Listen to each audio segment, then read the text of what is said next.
Alright, we are back for episode 14 of Pathfinder Wraith of Righteous, my Lawful Good playthrough of my Divine Hunter. And in the last episode, we basically got jumped by swarms of these monsters. And now one of our healers, one of our clerics, is literally being swarmed and almost eaten alive. So we're racing to the Hive Queen to try and kill her off before it is too late and we permanently lose our colleague. So we'll have to see how that goes. Uh-oh, Ghoul Fever. Ouch. Let's see. Can we get rid of that? Fighting for a righteous cause is certainly different from a simple master. The former is more bloody and performed with pinkies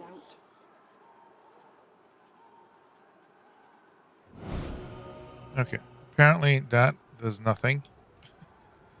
Let's see. I was thinking maybe it would help out. But apparently not. So I guess we're stuck with Ghoul Fever for... we'll have to see. Until he makes his saves. But for now, as we go to rescue our friends... Oof. Alright, let's see. We need to get some art buffs back, I'm thinking. I cannot rest here. Oh, this will be interesting. Spot of light and shadow dance along the walls of the canyon. High above your head, a swarm gathers, dark as a rain cloud. There are so many vescivars that they block out the sun. Luckily, you've escaped the attention of the swarm, which is focused upon the troops you're using as bait. For now, at least. Yeah, our unfortunate group. With a tired gesture, Anivia wipes the sweat and dust from her forehead. There's anxiety in her eyes. Commander, the beast we've come for the beast we've come for is on the other end of the main corridor. There's a lot of burrows and plenty of beasts in there, but you better not delve too deep, or people won't hold out long enough for us to clear the whole area. On the other hand, I saw bodies of some poor caravaneers down on this side of the holes. They have some valuable stuff on them. The bugs will eat anything we don't grab. They can't tell the difference between flesh and steel. Woljif, wait. So they're eating all the treasure while we're standing around talking? What are we hanging around for? Come on. There's no time to lose. That's funny. All right, let's move and get some loot. Good luck. I'm right behind you, covering your back. I'll catch up when it's time to deal with the queen. Right.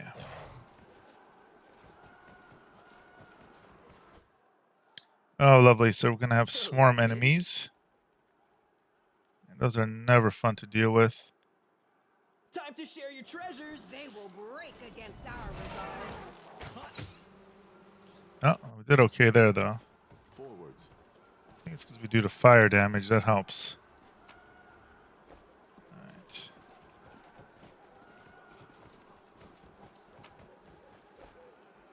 Let's see what is next. Alright, let's see here.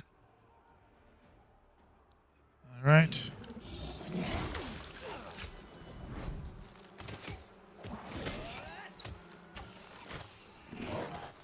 The Royal Guard. Good, not too bad so far.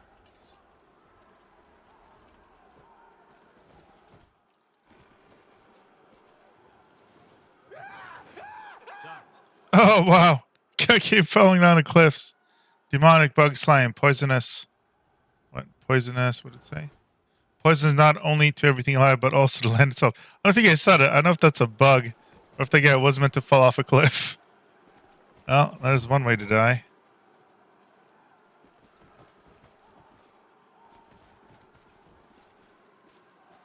Let's see what's going on this way. Wow, more people coming off, falling off the cliffs. Get to the spawn queen.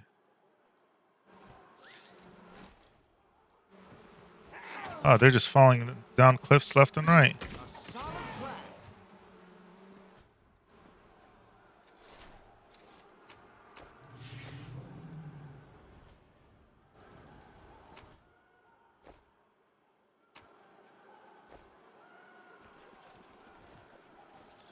Alright, so apparently that wasn't the way.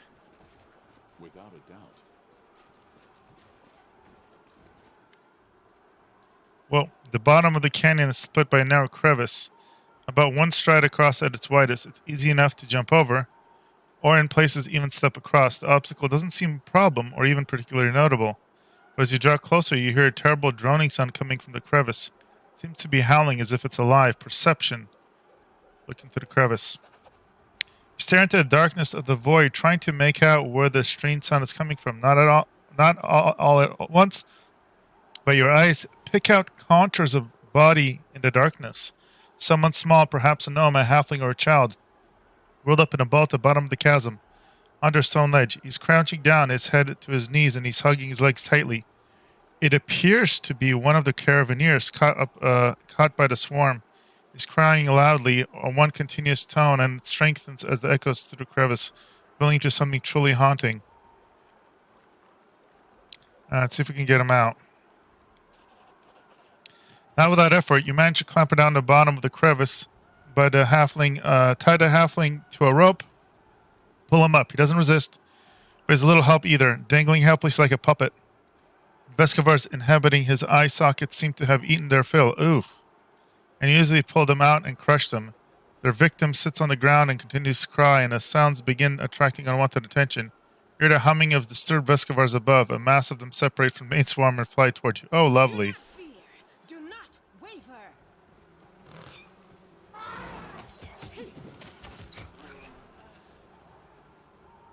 Man. Lost Traveler. The halfling you pulled from the crevice didn't move at all as you fought the onslaught of Vescavar. He's still lying on the floor crying. Finish the poor lad off. It's better this way, forgive me. A dying scream and a shiver runs through the caverneer's body. His twisted face relaxes.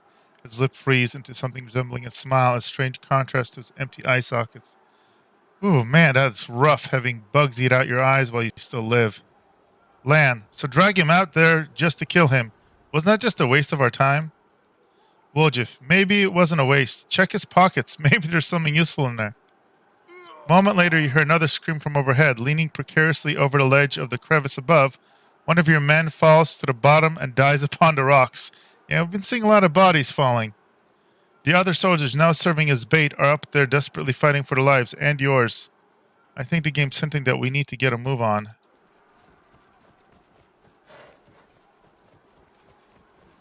We're working on it. Ooh, there's the Vescavar Queen. I knew it. Alright. Made to be broken. Let us not hesitate. Let's see if what do we know about her? She's chaotic evil. Okay. That's important to note because that means I will help where I can. we can smite evil on her. And let's go ahead and challenge.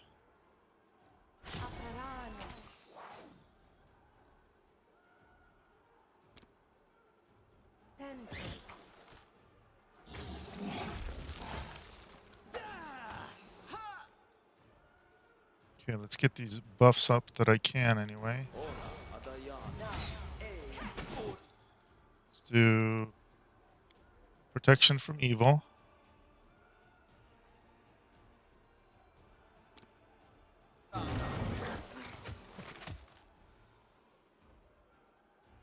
Okay, what else can we do?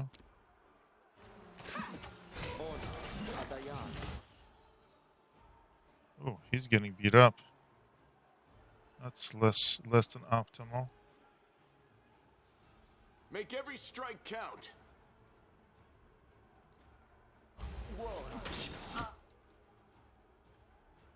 Let's get some heals going.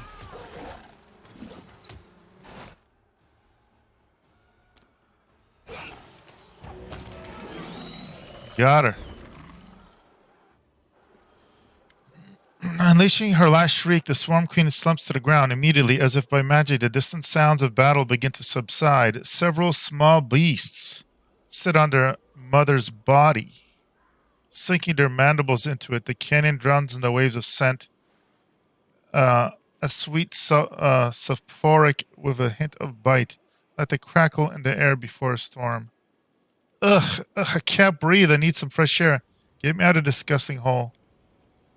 Agreed. Mind you, I've had cause to see holes a good deal more disgusting than this in my time. Darren laughed suggestively, but they were few and far between.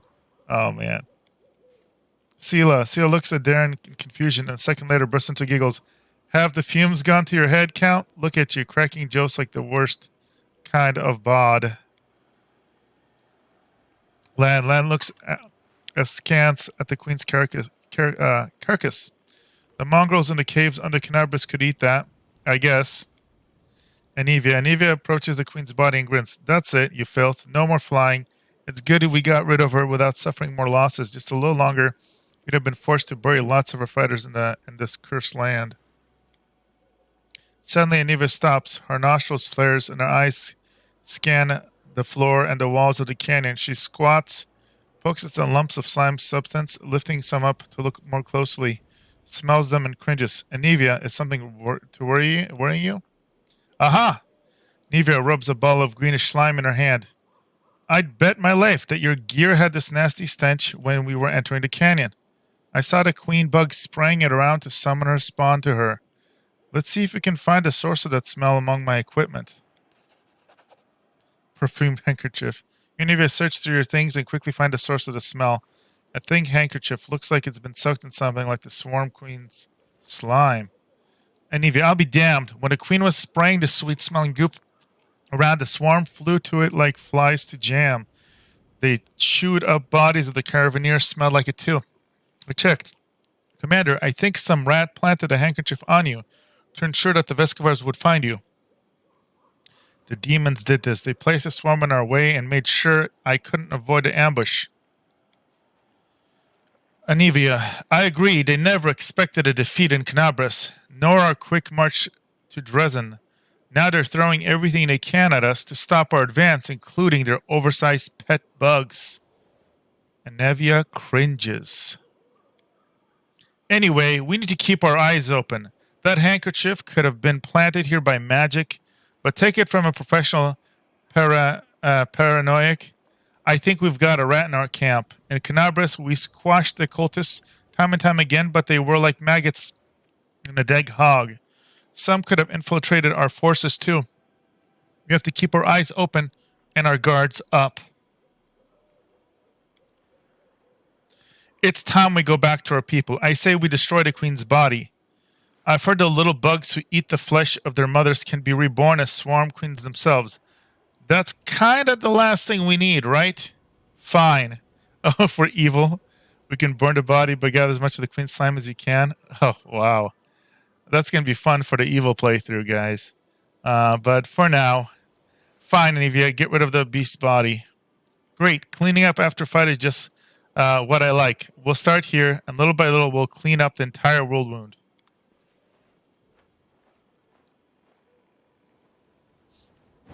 Very interesting. I like that they have that evil option. Very curious to see how that works out. It'll be fun when I do my Lich King build. Nura. Anivia, Commander. What a relief, you're alive. I saw the swarm begin to thin and ran to you immediately. She pauses to catch her breath. Luckily, our losses are not as great as we feared. Not many are even wounded. But if you'd been a moment later, I'm afraid to imagine what might have happened to us. Unfortunately, the insect's acid ruined what was left of the caravan. Of course, I sympathize with those who perished, but we could have used their gear. Oh, man. I guess we made a wrong turn. Yeah, what a waste. We could really do with some supplies. If only they died on the road somewhere, of thirst, or after meeting some wild animals, we'd be sitting pretty right now. Oh, man. I couldn't let my people die while I was looting corpses that the bugs had left behind. Nura, what matters is that everything's over and we won. What are we going to do now? Anivia, since you're here, please take a look around. I found some painted runes and the traces of something that seemed like a ritual. We need to figure out what this is. Hey, Elvin, how you doing? Thanks for stopping by.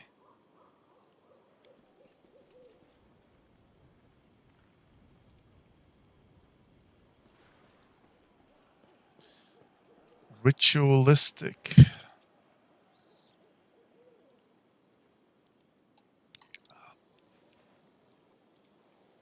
Nura, ha! Easily done. Nura leans over the magical symbol painted on a stone. I'm no mage, unfortunately, but I'm in the habit of thoroughly documenting all descriptions of rituals and symbols from magic books, especially demonic ones. Someone very recently opened a portal to the abyss here and summoned someone.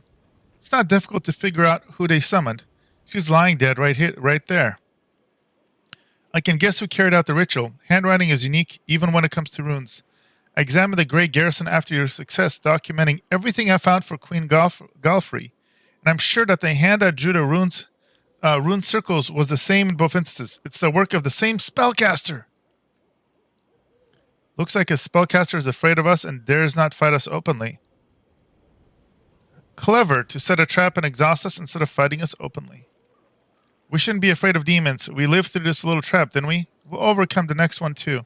But you need to keep forging ahead. Agreed. Well, since we finished off the swarm and we know someone is giving us trouble, I suggest we get out of here. I'm done with bugs. And me too. Bugs. Why did they have to be bugs? Good, our little healer guy didn't die.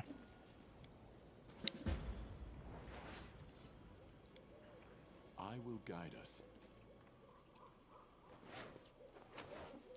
Ooh, we got a magical composite shortbow. That's always nice.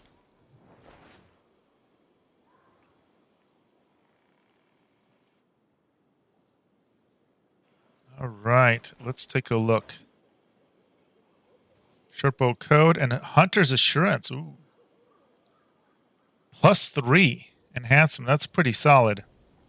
Whenever the wielder of this +3 bleed composite shortbow confirms a critical hit with it, the enemy suffers a stacking -1 penalty to AC until end of combat. Wow, that's nice. Stacking debuff to AC. Now, who can take advantage of that? I kind of feel like I'm the only one right now. Yeah, you know what? This is technically better because it is a +3. Oh, and it is composite, so it will give my strength bonus. That's pretty solid, guys. 1d6 +6. Yeah, buddy. Ain't nothing but a peanut. All right. Let's heal up the group a little bit.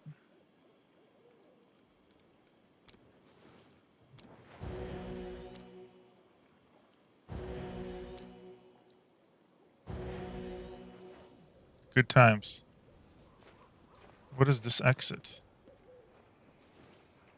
Was that going down there?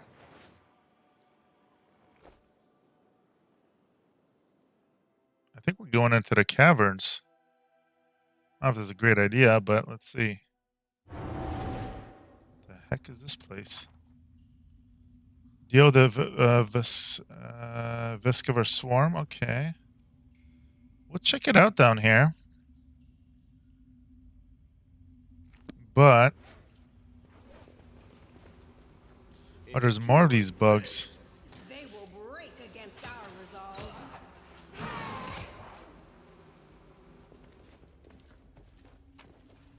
This looks like an optional area to me because the story said nothing about coming down here. A boulder covers a secret tunnel. Okay. I mean, that's great and all. A white? Oh, wow. What white's doing here?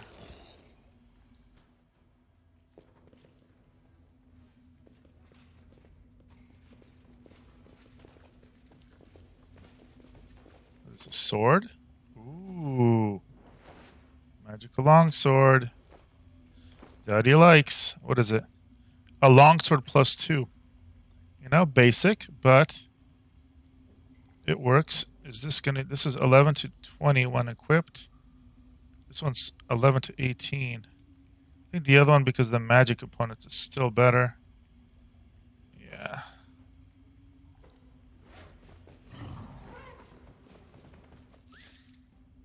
So there's any other loot we can get here.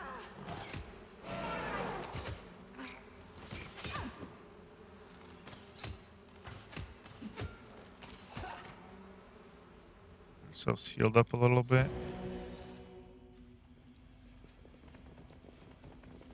A little worried about being down here, but let's see I found. if we can find anything. Something. Alright, good job, Waljiff. Ooh.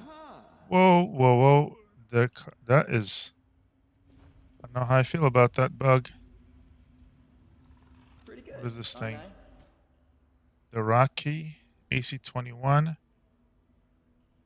Okay. A little worried, but let's see if we can take it down. The inheritor. Did we step on their toes as well? Whoa! Come on, get him. Get him, get him. Alright, alright. Without a Can't touch this. No demons. No demons. This is my Come at me, little mongrels! I will crush you like a little bug!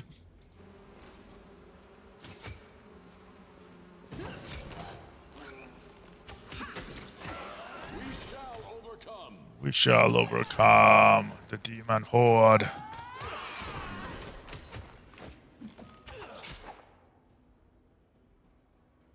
You are nothing. Ooh, -3 constitution. That's never good. Ooh, heavy mace. Is that a two-hander or one-hander? One-handed. Mithril +2. Whenever the wielder of this +2 mithril heavy mace confirms a critical hit, a loud sound is procured. All enemies within 30 feet except the target have to pass a will saving throw or be affected with voices of the hollow.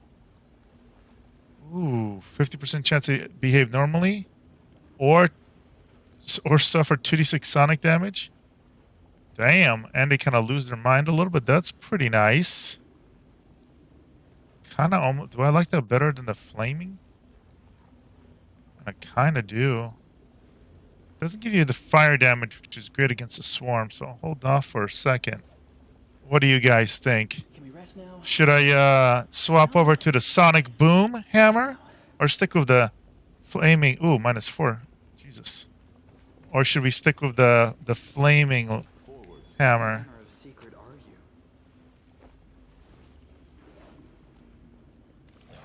I mean, paladins with a fire weapon is kind of thematic, but like proccing sonic booms is kind of amazing.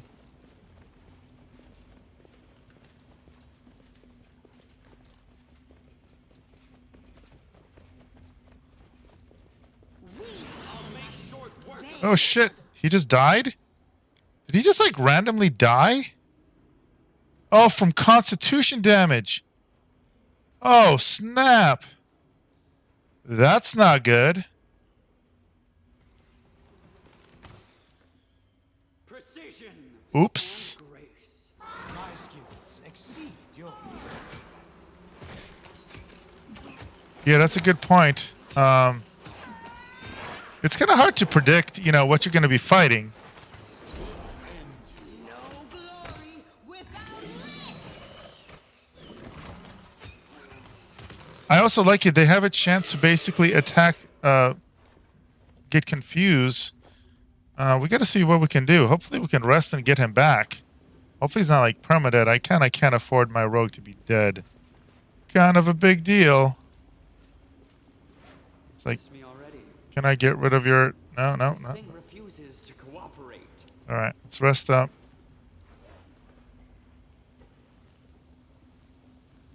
Let's see. That's a good point. I think you're right. You are right. It's a DC 16 will save. Yeah, I mean, DC 16... How difficult is that, relatively speaking? Don't they normally have like a 10 plus a roll, or am I missing that? Is it a baseline roll plus like no, it's just baseline roll plus your will save, right? Yeah. Well, step by step, let's see if we can bring our buddy back from the dead. Ugh. They should give you like a warning. It's like your character's about to die from too low constitution. Really sad. The guy that normally watches our camp is kind of dead.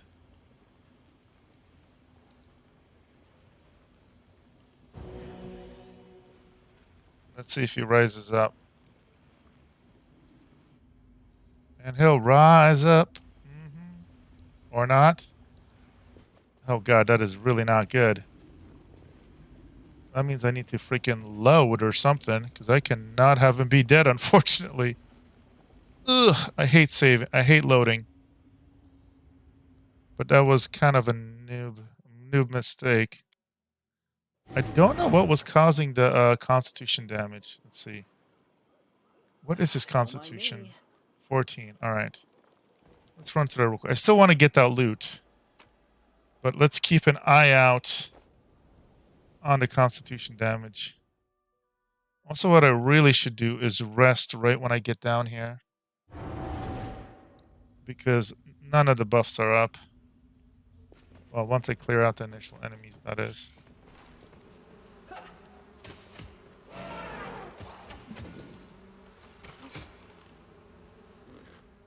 Yeah, especially Constitution, because, well, I think, correct me if I'm wrong, but I think if any stat drops to 0, you die. Like, if your strength goes to 0, you literally cannot keep your body up, like you get crushed by your own weight, which is pretty messed up.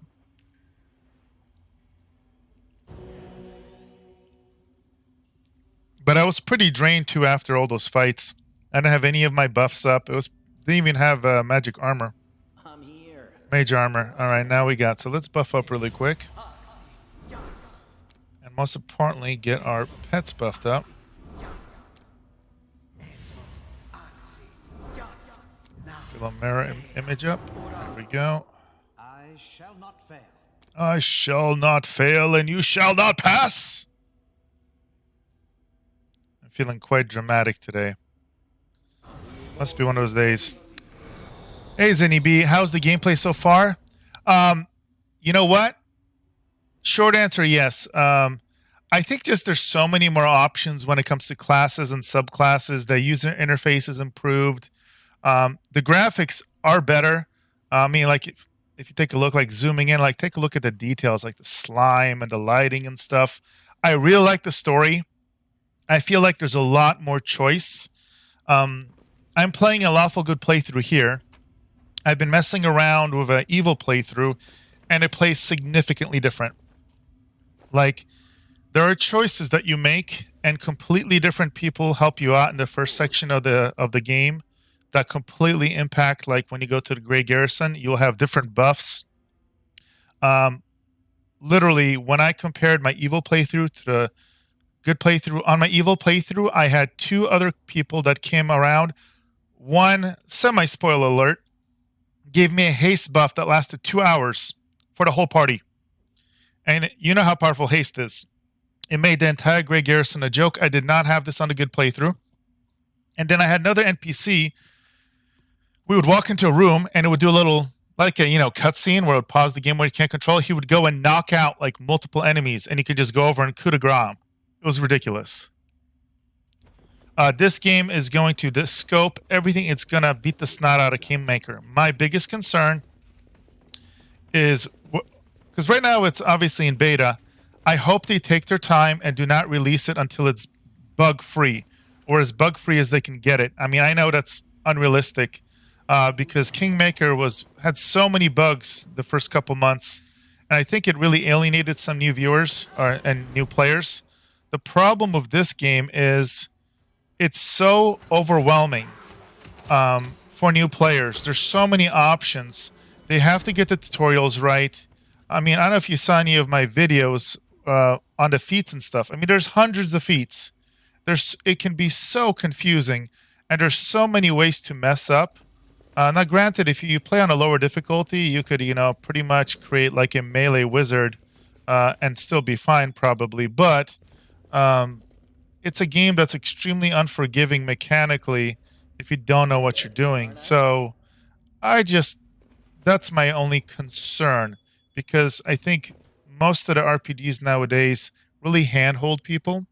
This game does not do very much handholding. You know what, Alvin? They really did. I'm shocked. I was so worried because I loved it. Bugs and all. I was so worried that it would cause them to not do well enough.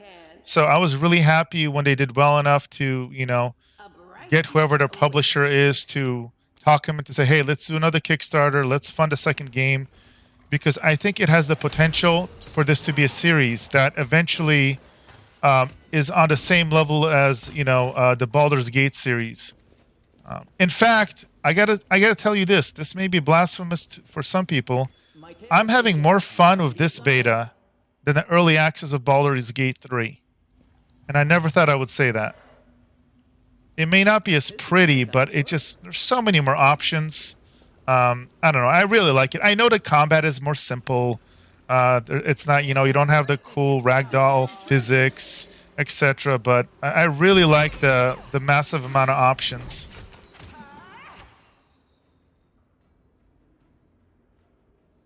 Yeah, there definitely are. If I wasn't trying, if I wasn't a content creator for this, there's no way I would pay that extra money for it. In fact, I have a golden rule. I don't kickstart video games. I am a bit addicted to kickstarting. I'm a big board game guy. But I've also, I had backed a gaming table that I basically lost about $2,000 on. It never fulfilled. So to give you an idea. So there's a lot of risks with Kickstarters. And video games seem to fail constantly. Let's see here. Oh, yeah. And it's tough with consoles, too. They don't seem to get the same support. And, they got to go through that, extra rigorous QA process when it comes to patching, etc. This game, I feel like it's harder to translate to a console because there's just so many menus and it's hard. I would think this would be very hard to manage with a controller. But I get it. They make they make so much more money off console releases if it does well, So there's a pressure to get it over. And obviously, I didn't even know this was on PS5, Kingmaker. Honestly, it's the first time I've ever heard of it being on PlayStation.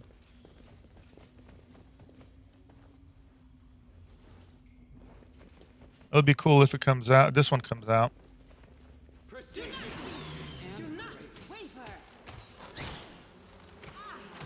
To be honest, what I'm waiting for right now is for them to do a couple updates. Because it's still so feature incomplete with a lot of the features, like the Crusade part, etc. I really want to do a really role-playing Lich. I have a Lich King build that I'm calling. That's going to be a lot of fun, and I'm literally going to role-play just no mercy, and just building up basically an undead horde.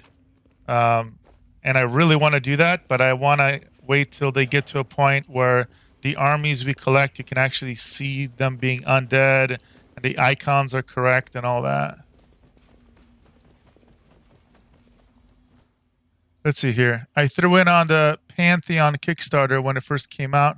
It's been 5+ years, and I don't think it's ever reached alpha still. Wait, Pantheon? What is that? I think I heard it. Wait, is that that's not the one that it's a big scam, is it? What's the full name on that?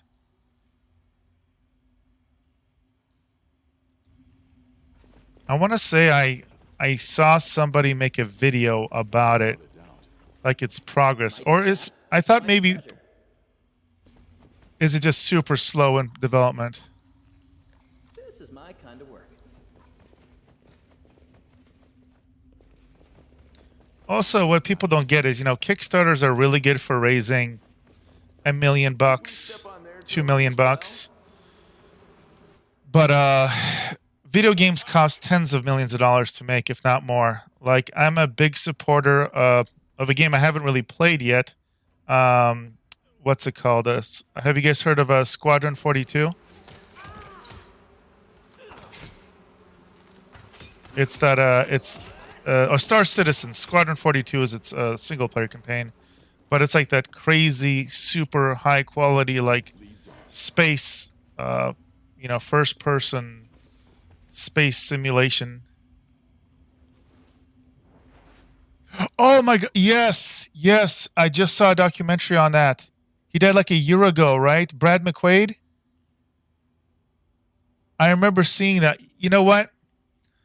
EverQuest is so near and dear to me. I'm aging myself here quite a bit, but I was in the original EverQuest beta. I played that game. That game, that was my childhood. I remember I once played that game for 92 hours straight with a buddy of mine in high school. We just stayed up for like 3.5 days farming this very specific piece of loot. It was this epic quest line, and they made it so you couldn't log off at one point, because if you logged off, you had items that would literally disappear once you log off. And then the quest was bugged, so we were like contacting putting in bug reports to the game masters, and eventually they unbugged it and we got it. It was the most excruciating experience ever.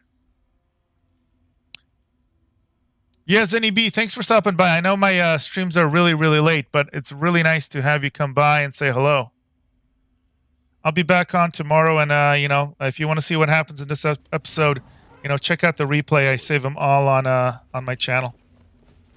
Oh, whoa, Vrock, what the heck is this thing? Chaotic Evil.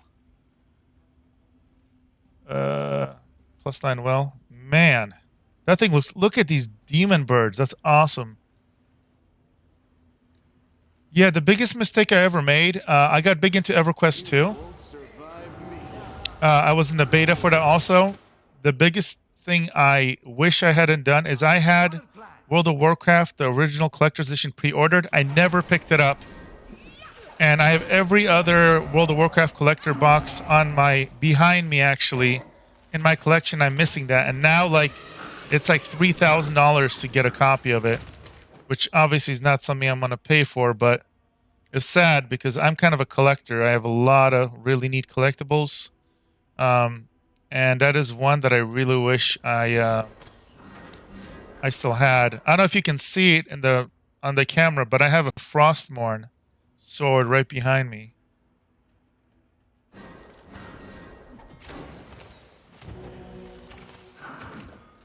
I can't die now. I'm not nearly rich enough. Oh man, they sure beat us up real good. All right, let's get some big heals up.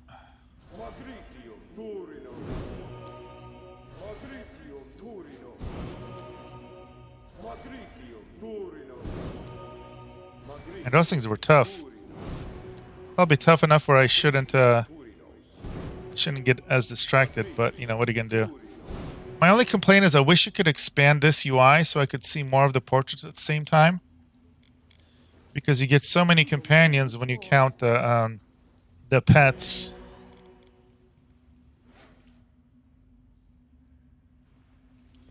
All right. Now look at this. Here's some corpses. Oh, come on. You could have done a little bit better than that. Oh, there we go. Ooh. Magical kukri.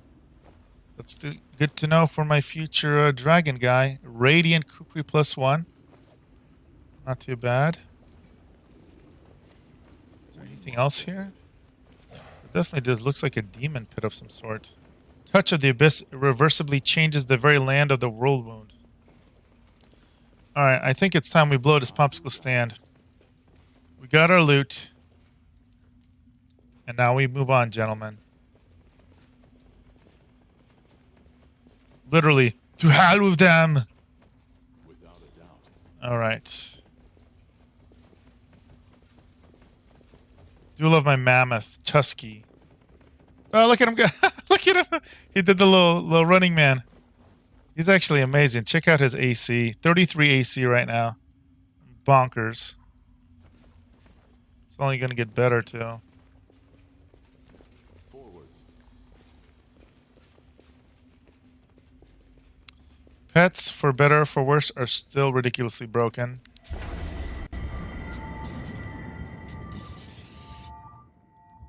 Hey, Nick, thank you for the subscription. Thank you for helping me to crush my enemies, have them driven before me, and hear the lamentation of the women. Our path leads on. Just waiting for one of these days for a social justice warrior to jump in here randomly and be like, you talk about the lamentation of the women. You should say lamentation of men and women. Never gonna happen, guys. Never gonna happen. All right, we shall move on out of the pits. Without a doubt. You guys ready to do some crusading?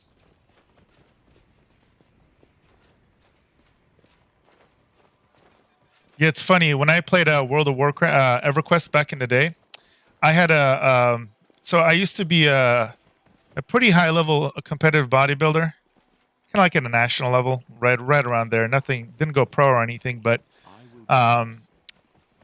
my coach would say, when you're not working out, all I want you doing is eating and sitting on your butt. Don't burn any unnecessary calories. Don't go out. Don't go drink. Don't party. You gotta, and don't do anything stupid like snowboarding or something that can get you hurt. So that's how I got into video games and MMOs, because all I would do is sit. And then I would have a protein shake every 90 minutes to give you a little history on my background. So my character was a troll named Edom, and you could have last names in World of Warcraft or in EverQuest, and so his name was Edom Upyum.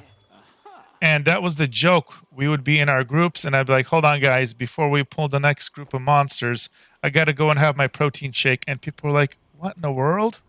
I'm like, yep. And this was before voice chat and stuff, so it was interesting. I'm sure the people were like, your in-game tank is a 6'4", 300-pound muscle guy. Who would have thought that's what would be playing on the other end of the screen?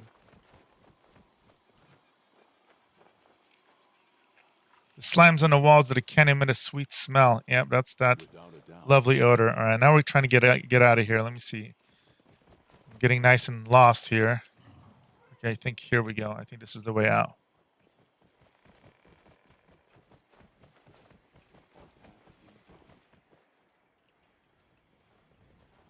No. Oh, actually, yep, just kidding. It was right where we started. There we go. Oopsie. Oopsie daisy. There it is. Way out.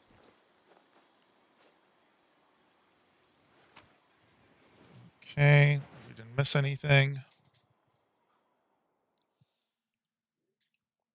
Man.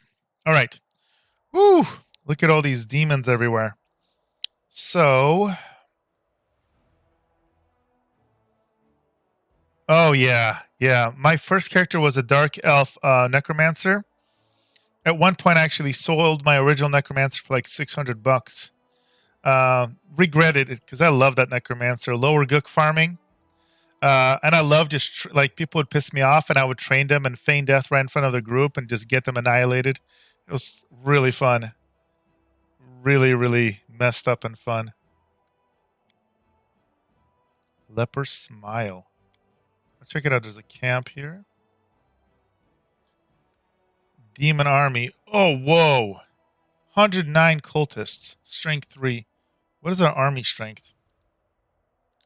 Okay, we got 160. We got like 200. I think we can get them. You think we can take them? What is Incubus? Oh, snap. Okay, let's not mix those two up. Those are two. This army is way tougher. Army strength 5. No, we're good. Yeah, I have I wish I could show you the picture. I had custom wall art made for a computer art from a system I once got when I was younger from Falcon Northwest, and it had my wife was a dark elf shaman, and I was in EverQuest 2 actually. She played a dark elf shaman, and I played a human death knight, and that's actually when we first met, and that was a blast. Loved the Death Knight. Oh, here's a camp. Let's go sell really quick. Let's see if anybody has anything to say. So in this game, you can't just camp anywhere. You have specific spots on the map for whatever reason where the encampments pop up, and you don't control where they pop up, which is a little weird. I will guide us. Mainly just let's sell some junk. There we go.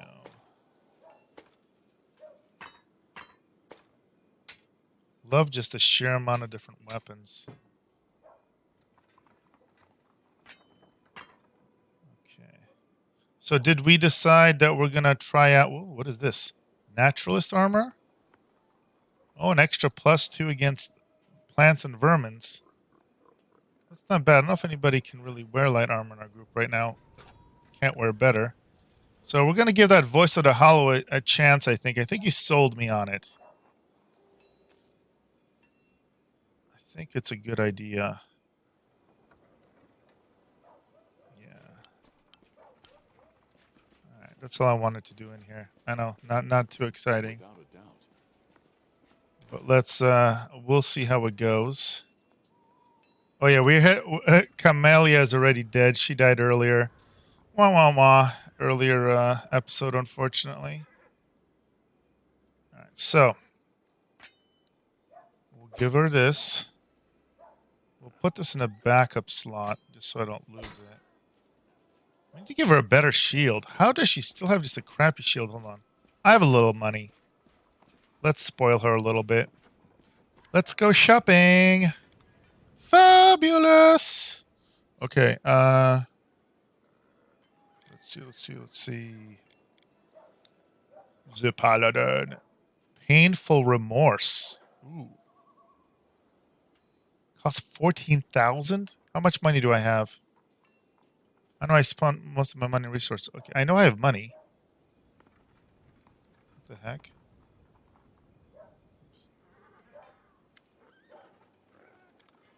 Okay, we have 8,600. Oh, man.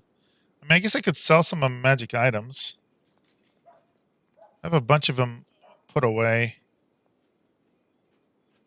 Ooh, wow, this one's 4,500. Let's do this. That right there's 6,500. Very tempted to get this for her. I know it's expensive, but a girl's got to have nice things. Look at this. 4 AC base. It's a +2 enhancement. Whenever the wielder of this +2 spiked heavy shield uses it for... Shield Bash. She doesn't use Shield Bash, though. It deals an extra 2d6 points of damage to the opponent and a 1d6 point of damage to the wielder? Okay, yeah, that kind of sucks. I could do Heavy Shield +1. That's way cheaper. I was hoping to get something fancier for her. But you know what? I'll get one for now. This is better. Ooh, Dawn of Life. Look at this thing. What? It's a 7 armor class tower shield? That is amazing. And you get healed when you get crit? That's pretty bonkers, guys. All right. We're going to have to keep it simple for now. Unfortunately. All right. Still, any AC is good AC at this point, as I say. She still has less AC than my pets. That's kind of sad. To be honest, I think that is gonna continue on. Especially once I can equip heavy armor on the pets. Yeah, that is bonkers. I agree. I know you're thinking it. You may not be typing it, but you're thinking it. But bonkers. Okay, let's rock and roll.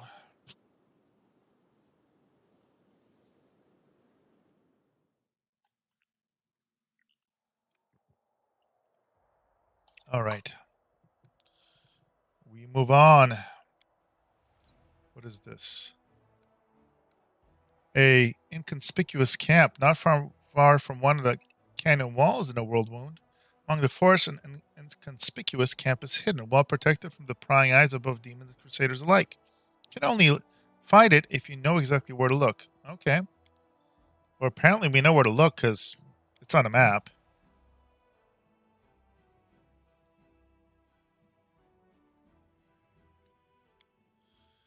Here we go. Something wrong? All right, let's buff up.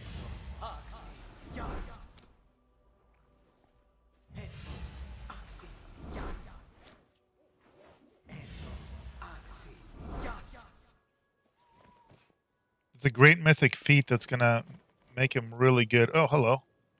Krinnook.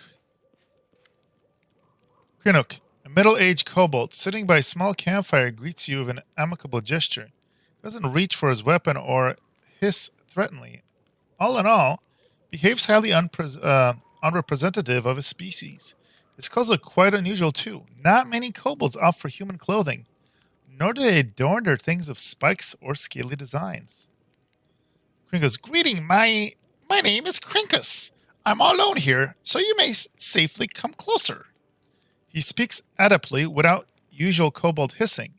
Moving slightly aside, the kobold points to the carcass of a small animal on a stick, which is roasting over the fire. Dinner will be ready soon. Was it you who left me that note? The kobold shrugs. Of course, who else could it be? I want to make sure that you were interested in the information I can provide. I'd better kill you, just in case. No, I love, there's just like, obviously it's, I don't know if it's inadvertent humor or it's like meant to be, but I just crack up at some of these options they give you. Who are you? As I've already mentioned, my name is Krinkus, at your service. Your counterpart offers a short bow. The gesture is quite an unusual sight for his kin. As a rule, kobolds do not express their respect to those who are not dragons. I'm a traveler and a friend to the crusade. I can be your friend too, if you're tolerant to kobolds. Krinkus utters the sophisticated word with ease, so as if he weren't from a notoriously narrow-minded, bloodthirsty, savage underground species. Not many kobolds, infamous for worshipping dragons and despising other races, likely even understand the concept of tolerance, let alone subscribe to it. Wait, what did you just say? Tolerant? Are you sure you're a kobold? Ah, so you saw through my disguise. Krinkus tried to mislead you with sweet words and then ambush you. The kobold utters a loud hiss that morphs into an amused chuckle. Of course I'm a kobold, trust me. You are not the first who feels surprised after hearing that the way I speak, then realize that I'm not going to rob or kill you. I'm lucky. The representatives of other races must read a lot of books, refine their manners, have some idea about classical theater, and bathe in perfume to be considered intellectuals or nice company. In my case, it's enough that I won't lunge at you brandishing a spear and won't hiss with every second word. What do you want from me? I want nothing from you. I'm asking for nothing and simply offer help. I sympathize with your cause, so I would like to provide whatever support I can from time to time. Does that work for you? The kobold stops and looks at you expectantly. How exactly can you help me? With advice, mostly. Throughout my life, I've seen a lot, and a piece of timely advice can be extremely valuable, don't you agree? Of course. If your advisor is a kobold, the merits are not quite obvious, but you're in luck. This kobold right here has quite the vast knowledge on a variety of matters you may find useful someday. After some thought, he nods towards the campfire. One more thing I have to offer is this hair after it's cooked. What's the catch? No catch. I act completely out of altruistic reasons, but my motives are something I would rather not reveal. Krinkus turns his face to you and his wrinkles become more visible in the glow of the fire. We just met 5 minutes ago. Don't you think it's too early to expect my full openness just yet? As I have already told, I am a friend of the crusade. You can choose to trust me or you can leave. Or we could kill you. I offer help and ask for nothing in return, so the question is quite simple. Will you accept the paw of friendship from a stranger, or is your distrust stronger than your need for help? Let's do it, baby. Let's do it. Should we trust him? Yeah, give him a shot, I think. Yeah? Thank you. We would appreciate any help. Krinkus nods agreeably. Then we have a deal. You won't regret your choice. Just drop by my camp every now and then so we can have a word. Perhaps I'd be able to offer some useful tips. Pulling out a small knife, the travelers carefully cut off 2 strips of meat from the roasted hare. He throws one into his toothy mouth while graciously offering you the other to you. A strange animal for sure, but it seems edible. The energies of the whirlwind mask everything in illusion. Harmless-looking animals try to eat you for dinner. Dangerous paths appear to be straight roads, and your enemies can look like your friends. Krinkus squints and looks deeply into your eyes. Have you ever been in a situation like this? First you think a person is your friend and an ally, but then the scales fall from your eyes and you realize they are actually your sworn enemy? So you catch this person, you tie them up, and then you start thinking, how should you treat them now? Like your enemy? Like your former friend? It's hard to decide. What would you do if one of your friends turns out to be a traitor? Good. There are those who have lost their ways must be saved. We need to help them get back on the righteous path. Do we do that, or do we go lawful? Every traitor must be executed. There's no other way. I kind of like that. Are you talking about somebody specific? Wow, your questions really reek of paranoia. No, I'm not talking about anyone specific, and I'm not implicating anyone. The kobold chuckles. I'm sorry, it seems my joke has spoiled your sleep for a night or two. I'm gonna go. I'm thinking lawful. This paladins just smite. Every traitor must be executed. There's no other way. The kobold grinned sarcastically. Sounds smooth. That sounded smooth, as if you were reading it from the Inquisitor's scroll. What if you think with your own head instead of repeating slogans? Fine. Let's assume you execute them. Then what? Your overall score is still in demon's favor. Something in Krinkus' voice sounds merciless, like cold steel. If you catch a traitor, grasp him and shake him till he spills out everything he knows. Some need to be tortured. Others will crack if you threaten their family, or bribe them with promises of mercy and gold. Squeeze the traitor dry like a rag mop. And think about war, not about ethics. At least that's what smart people write in the books. The fervor fades away from the kobold's voice, but subtle light still flickers in his eyes. You really got worked up there. Who, me? Oh, not at all. Though I don't doubt that you know so many kobolds that you can intuit our deepest feelings and emotions. I guess you're right, being practical is what helps the cause most. The kobold shakes his head, pretending not to care. Maybe I'm right, maybe I'm wrong. I just shared my opinion. Then again, if we're discussing traitors, it's fortunate that betrayal is not reserved for mortals alone. Demons stab each other in the back even more often. The rumor is that there are at least 2 demon stashes within Dresden, filled with arms and supplies that were stolen by the Scarites from Baphometists, and vice versa. One of them is near the entrance to the fortress, while another one rests by the entrance to the citadel. Oh. Well, this is certainly valuable information. I wouldn't have delayed you for nothing. Crackling his knuckles, Krinkus gives you an inquisitive look. I hope that when the time comes for you to make real decisions instead of hypothetical ones, your wisdom won't fail you. Just one bad choice can turn a revered leader into a disgraced pariah. I've seen something like that. Moreover, I've lived through something like that. My tribe suffered a disaster caused by just one bad choice. Can you even imagine? The kobold squints sadly, his shoulders slumping a bit. With a sigh, he begins to talk. I don't like telling the story, but it might be useful for you to know it. Perhaps it will serve you as a warning. Will you tell me? Krinkus clears his throat and starts talking in a sonorous voice that reveals his experience as a bard. I was born into the mighty and proud tribe of the Night Ruby. Our caves were vast, our mine shafts were rich in quartz and minerals. Our underground lakes were brimming with fish, and of course we had plenty of slaves. The Night Ruby was a model of kobold success. It was a tightly knit, greedy, and aggressive tribe that even intimidated a couple of nearby human settlements. But there was a flaw underlying our power. Once, long ago, a leader of our tribe signed a pact with the devils, promising them the soul of every tribe member in exchange for their help and prosperity. Since then, every new All-Watcher had to sign on to the pact, and the power of the tribe grew, as did the number of lost souls. It's like that until our leader, Urmak, came to power. She was a principled and proud elder who didn't want to bend the knee to hell, so she refused to sign the pact, and all kinds of curses struck our tribe.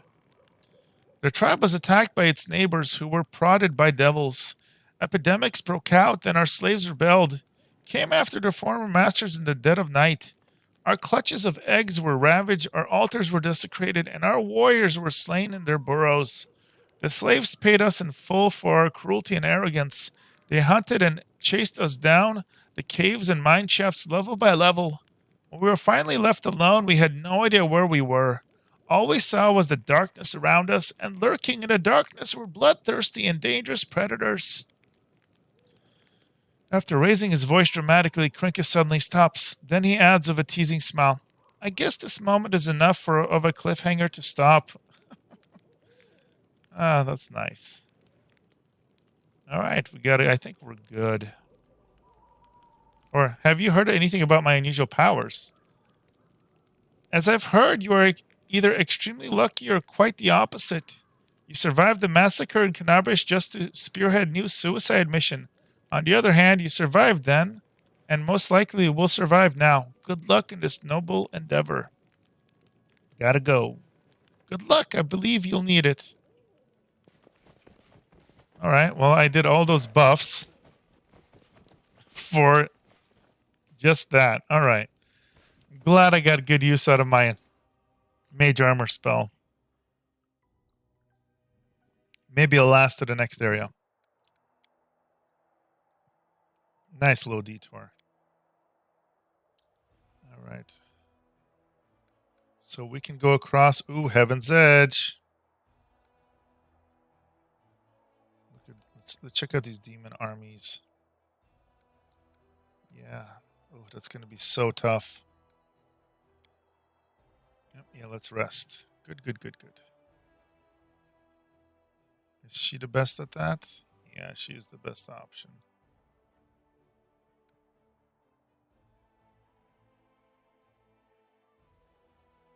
Question is, a brew potion? Nope.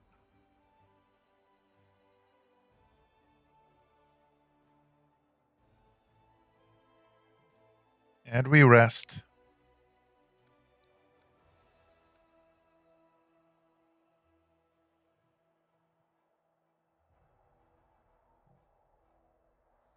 All right, so we are heading towards Heaven Edge. Now, where is the actual town we're heading towards? Where are we invading? Oh, there's Dresden right there. It's going to be to the left.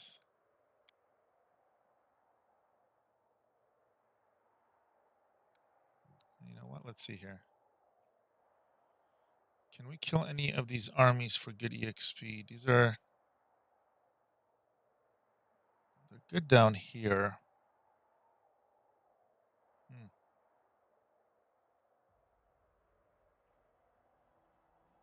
All right, let's move the army, because otherwise the time's going to pass. Well, we probably wasted some already, but that's okay.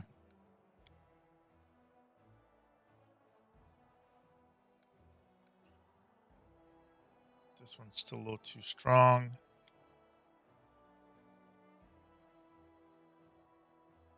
Take care of this smaller army.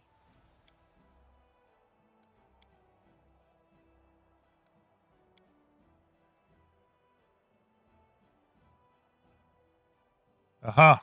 Just enough to get into the fight. Whoa, check out these elementals. That's actually kind of cool.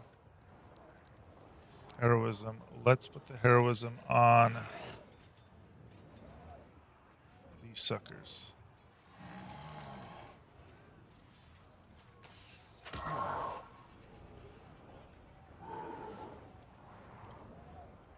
Are we literally stuck? That's lovely.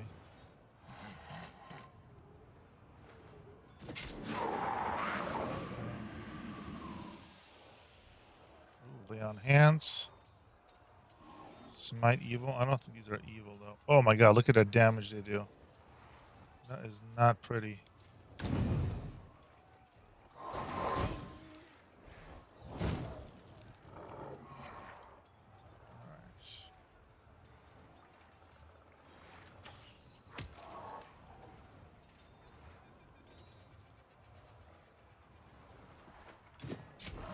Go.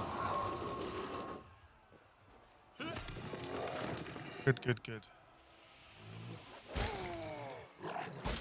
Whew. heal them. Good.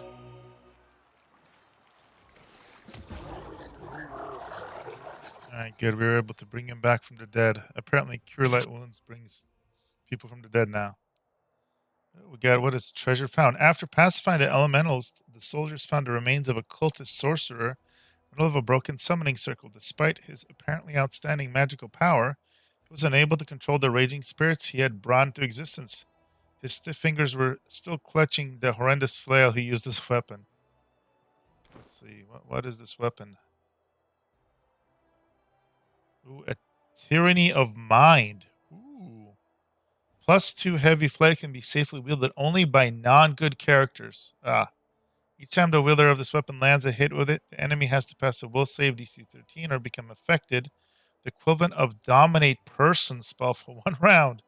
It's a low DC, but that's pretty amazing effect if it lands. The good character wields this weapon, they become permanently confused even after unequipping it. Oh wow, the effect can be removed by removing curse spell DC 15. Well, at the very least, it's worth 7,000 gold. Good to know. Oh, here we go. I can recruit a bunch of archers. Oops, hold on. Not about a bunch, but I can recruit. Is that the maximum I can take? All right. I'm gonna recruit all of those. And so now this army can move towards our main army. So we definitely need to beef it up if we're gonna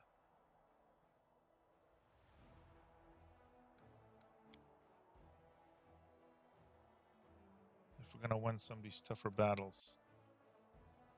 All right. Here we are, Heaven's Edge. Party time.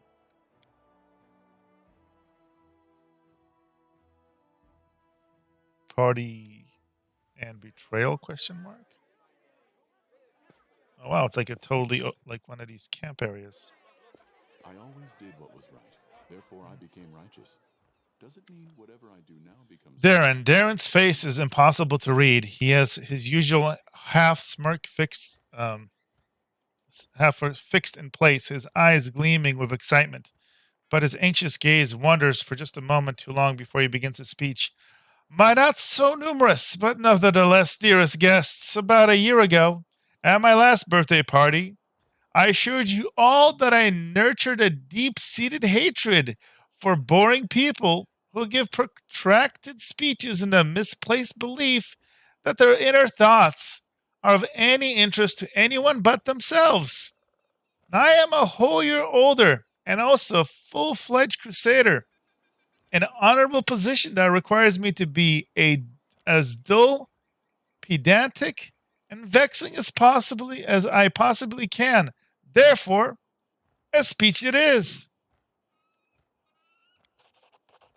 The revered cleric Nestrin, my guardian and tutor, often told me that those who live a sinful life may expect to join the abyssal hordes after they die. This is why their path is the most despicable of all. A part of their soul may return to Mendev in the abominable form of a demonic invader. Every time we see a demon, we might as well think about it. What if this wretched creature used to be your great-great-grandfather? What if certain parts of this pointy-tailed beauty used to belong to your pious cousin?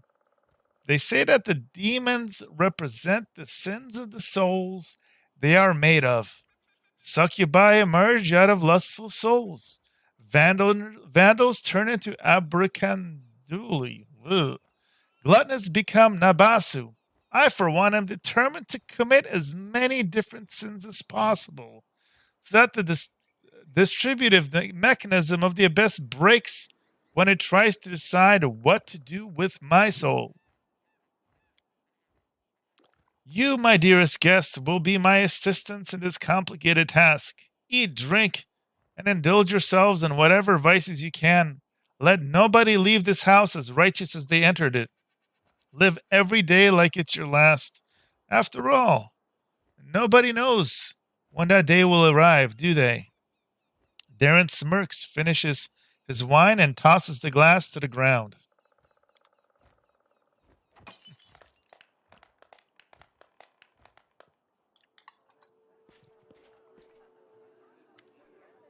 Later, a heartbreak. How interesting.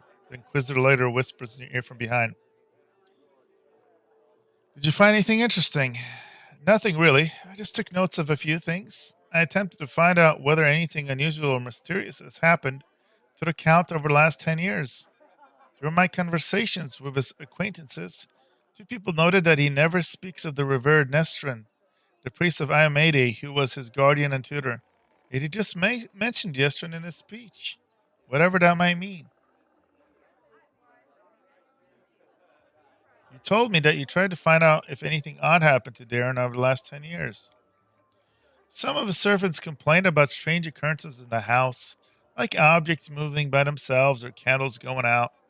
Of course, that could simply be a figment of their imagination. It's also very well known that the Count often invites various spellcasters to entertain him and encourages them to use their magic in mischievous ways. Practically, the whole Mendev knows the story about the three drunk wizards and their teleportation race across the roofs of Canabras after a party at the Count's house.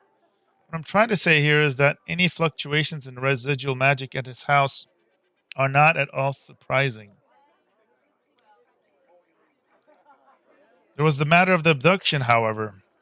A gang of bandits kidnapped the Count hoping for ransom, but the only reward they got was death. Afterward, the Count told everyone that he had hired the bandits himself as a joke. The other mercenary squad that freed him and executed the bandits was also in his employ. He actually told us that story. Nobody really wanted to delve too deep into the case after confirming the identities of those wretched cutthroats. There was one disturbing fact about it all, and I don't mean the Count's bizarre idea of fun.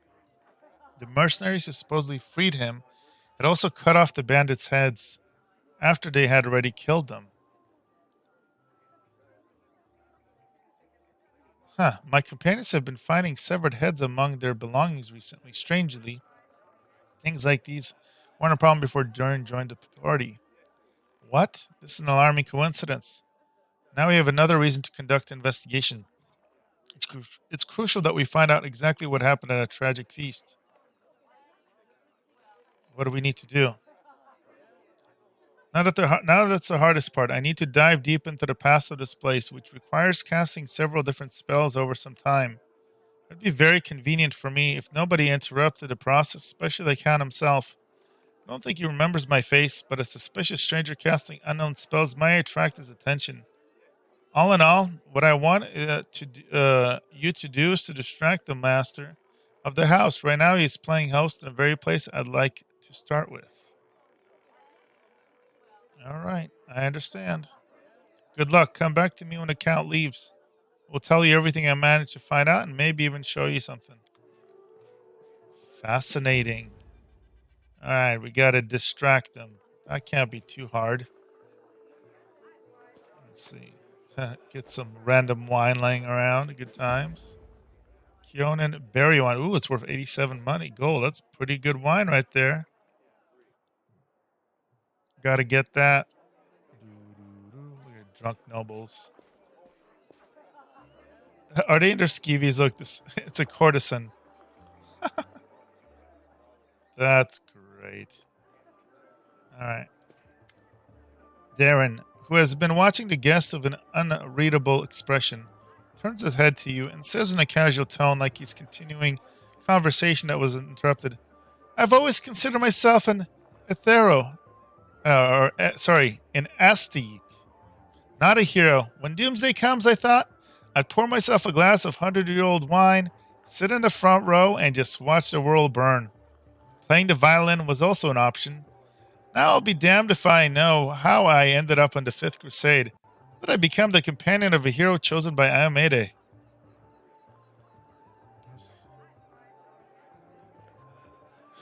Sometimes the most casual occurrences dictate our fate's course.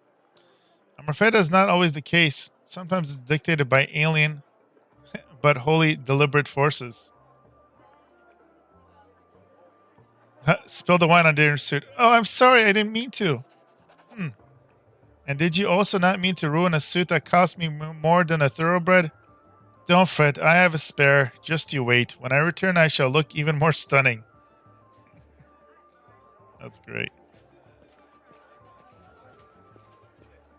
Well, there's his distraction that he asked for. All right. The collapse. Who's using the great iron longsword? Oh, it's a warhammer. But nobody's using a two-handed sword. All right. We march ahead. Let's go inside and see what is going on. Wow, look at that. Zooming in. That's some nice attention to detail. Some ham, some fish. Woo, alcohol.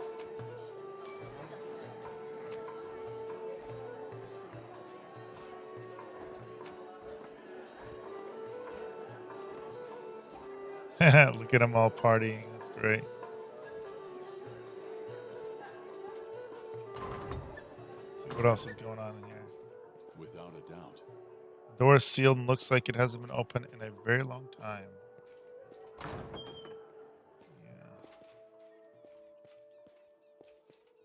Kind of makes sense. He did just reopen this after some years. So what are we to do?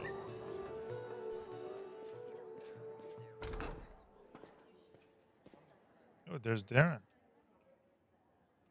Let's see what's in that stuff. Stories. Told by the spirits, the night with harrowed hands, Canabras Medium Alliance Publishing. Somebody actually had to take the time to write all that information. That's just great. Oh, there's a bunch of money. More books. Who knows? Maybe it'll come in useful. Probably not. Chest. Ooh, money, money, money. Bracers. Magical bracers. Let's take a look. Clear purpose. The bracers allow the wearer to cast healing spells without provoking attacks of opportunity. Ooh, +2 concentration check. That is great. Let's give that to him. I mean, clearly it was meant for him.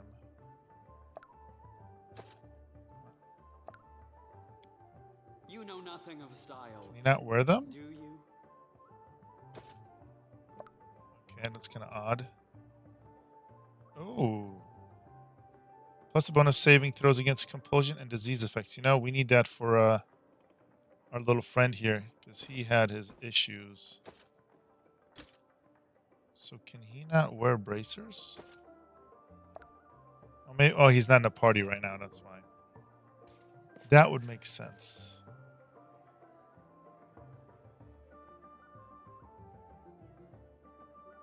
Countess Scylla Nivendera Arende and her infant son Darren. Unlike the typical aristocratic portrait, this one depicts a young mother having fun over her child on the garden swing. Oh, look at that. There's little Darren before he became debaucherous.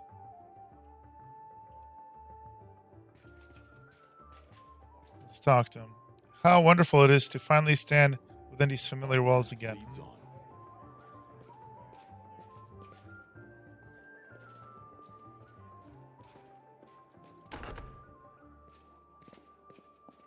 Ah, what's he doing here? Woljan. Sneaking around. The door is sealed and looks like, yep, hasn't been opened in a while. What is this, just a heavy shield? That's not worth much. What's Woljan want? I just saw a portrait of Darren's mom, so she was an Asimir too, huh? Some people get a celestial bloodline, tons of money, and a title, while others get horns and slap in the face. You know it. Ain't that a bitch?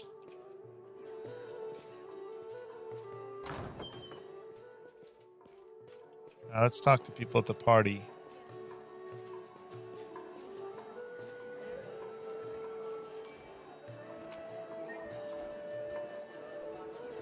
Lan, what's he saying? How can a single family or even a person live in a house large enough for an entire tribe? Very easily. Compulsive food and food consumption may be a symptom of several serious neurological disorders. May also indicate that food in question boosts exceptional palatability. That is definitely something Nina would say. Social. Both this place and its owner make me think how deceptive appearances can be. But I cannot deny that the wine here is very good. Sela. Fun and frolics may shield us from horror and despair. One should use the shield sparingly. Did I really just go and pray? Okay, I'm praying apparently. So what does the quest say? Okay, we gotta make it to the Dresden. Okay. Oh, interesting. So there's a quest to go to a nameless ruin with Danielle. Return to Loiter to continue the investigation. Okay, so where is he? Without a doubt. Maybe we missed him. Oh, there. Yeah, we totally missed him. I see that you did your part, Commander. Thank you. Now get ready to watch and listen closely. I will unravel the part of this place and try to show you whatever I find. Magic. Ooh. Wow. Countess Silana Ardain. Aaron, his mom. The hum of voices, laughter, and music fills your mind. Then the vision come. Fragmented and hazy at first. They eventually coalesce to reveal a single face. It is a woman of stunning, heavenly beauty, and her delicate features instantly tell you who she is. The family resemblance to Darren is obvious.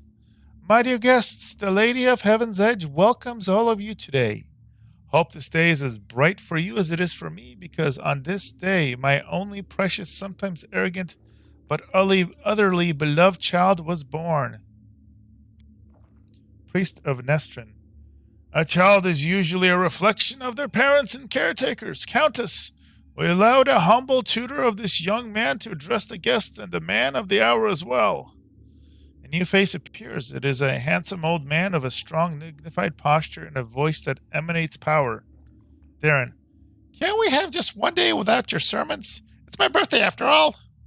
10 years ago, the young Darren, an utterly angelic appearance. His table manners and expressions lack the dignity of a true angel, however. Countess Selene. Day, I'm sure the revered Nestrin only wanted to hug you and offer you his best wishes on your birthday. Wait, what? What's that noise?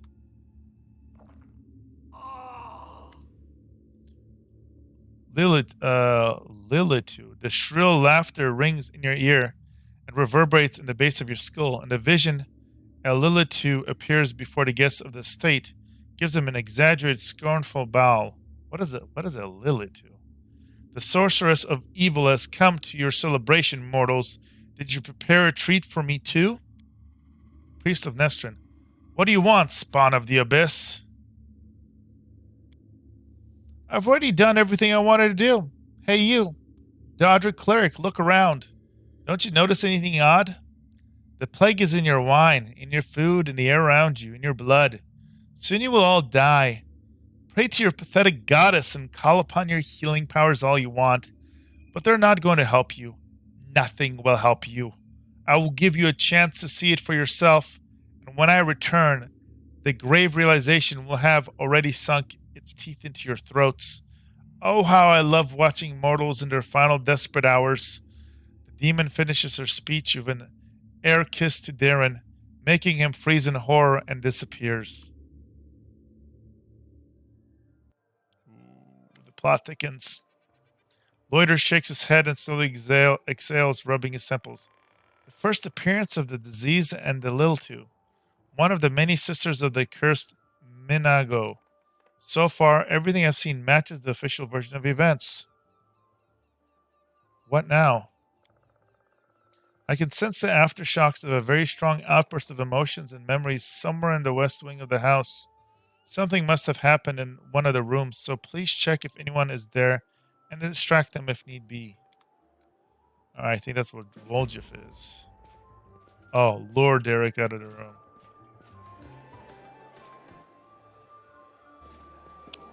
Oh, we shall. Quickly, there's a party.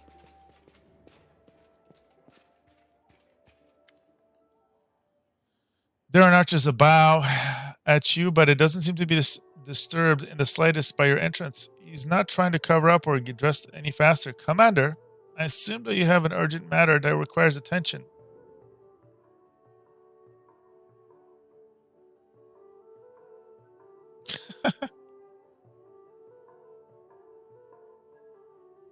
I am absolutely confident that you won't be able to persuade Sela to dance with you. Oh, I can imagine it. A lady graciously tearing down the curtains of her shield, her armor clinking melodiously to the music. I wonder if I could keep a straight face and drip honeyed words in her for the whole dance. You've given me a brilliant idea. Oh my goodness. Gotta love it. All right. I see they were able to do as I asked. Prepare yourself. This vision might be rather difficult to watch.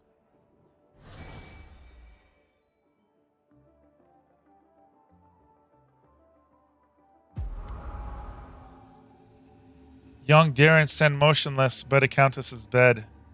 His face is pale with fear, and for good reason. His mother's heavenly beauty is gone. Her smile, once beaming with vitality and happiness, looks more like the grimace of a corpse. Only her golden hair still glows, a sad reminder of the healthy young woman she was just a few hours ago. Mother? Can you hear me, Mother? Countess. Day, my boy, how did you get here? The Countess's voice is fading. Don't come any closer. This disease. Darren, Mother, listen. The revered Nestrin has sealed the gates. He says that he won't let anyone leave the estate if the plague reaches the larger settlements. Nobody will be able to stop it. He claims this is why the demon attacked us in the first place. They knew that we would call upon the strongest clerics to heal us. Those clerics would catch disease and die as well. The fat baron and his family tried to escape, but 3 armed paladins barred their way and said they would not let them go. Mother, we need help. Canabras is full of clerics, wizards, and demons. Known who else? They might know how to stop it. We need to get there as soon as possible. Countess. We must obey the revered Nestrin. We are the lords of Mendev, and we must protect our people. If it reaches Canabras, thousands of innocent people will die. I don't care about any innocence. Darren's voice rises to a shout. You're ill, Mother. You're dying. You must tell them to open the gates and take you to Canabras. They won't listen to me, but you are the lady of the state. They can't refuse you. Countess. I can't. I must. Please leave, my dearest. Don't lose hope. You can still... A convulsion overtakes the Countess's body. Her last words are swallowed by a long, guttural groan. Loiter warily rubs his temples, but his face is unreadable. Now I have an answer to one of my many questions. Nobody went to Canabras in search for help because the revered Nestrin didn't let them. He valued the safety of the city more than the lives of his flock at the estate. What a difficult choice it might have been. Good. All lives are equally valuable. How could he refuse to save them just because he thought some other people might suffer? The magnitude of a potential disaster made him do so, or perhaps it was a matter of his dignity. No one wants to be responsible for wiping out an entire city. Little rubs his chin thoroughly. I have never been in the revered Nestrin's position, but I know the price of difficult decisions, especially those that you have to make quickly. I have no right to judge him, but we must continue our investigation. The next site I'd like to examine is the Great Hall. That is where we found the remains of Nestrin and the demons. I assumed that he killed them in confrontation, but we must make sure of that. Please help me clear the area so I can study it. So, we gotta clear the whole main hall? Be calling fire or something? Let's see. Oh, they're dancing on it. What's wrong, Count? Did you really expect me to do courtly waltzes? They're dancing on the tables. I don't feel like I'm the one leading in this dance. Don't try to weasel out of it now. You're not leaving this table until the music is over.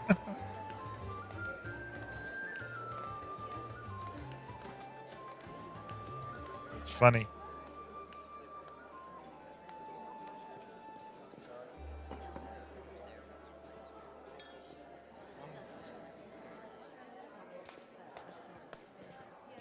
the courtesans dancing. Shake, shake, shake, shake, shake, shake, shake, shake, shake. There's Ember. There's so much food here. If I let Suit eat everything she wants, she'll become twice as fat and won't be able to fly anymore. That's her Raven. And who do we talk to?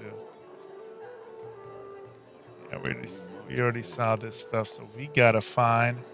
Oh, there's Sierra and Darren. There's a feverish gleam to Darren's eyes, owing to either tipsiness or some overabundance of emotion. Ho there, Leeroy! I utterly loathe you for persuading me to ask Sela to dance. It was the most abominable experience of my life. I absolutely must do it again. Just let me catch my breath. How are you enjoying the party? Are you having a good time? Yeah, I'm having the time of my life. At least someone here is having fun. Fine, let's change the subject. Thought the unique ambience of Heaven's Edge and the fact that we're on the very border with the whirlwind would make the celebration special. Thought the past would resurface and make itself known. Darren smirks bitterly. Well, it seems even ghosts don't wish to attend my parties anymore. What can we do to liven up the evening? I realize I don't have a report on your career plans for the next 3 years.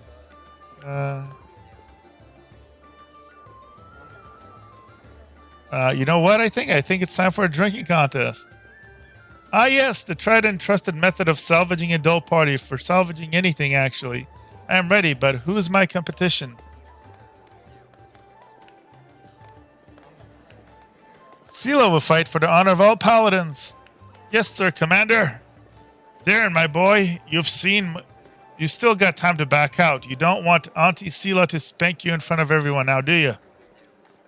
Darren, what'll you do if I win? Are you going to cry and pray to Aimede for an alcohol resistance aura? Now that would be something worth seeing. I guess I wonder, paladins are immune to disease, right? So, alcohol poisoning? Disease, I guess? Let's drink until one of us falls unconscious or begs for mercy.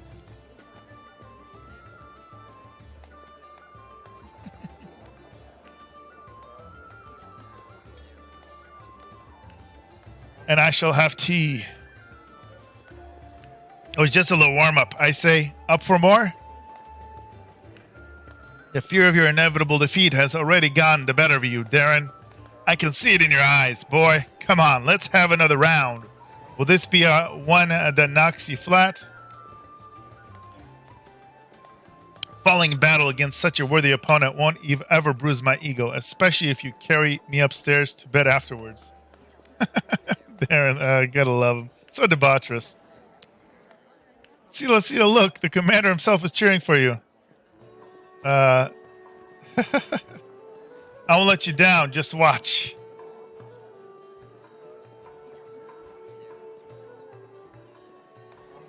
Asimir versus a paladin in a drinking contest. Whoa, are we done here? Are you ready for another round? Sela, to whom should I dedicate this glorious feat? Putting a haughty, self-absorbed prick of a count in his place. Darren, to my dearest royal cousin, I am sure any failing of mine will bring her joy. Oh, my head feels funny.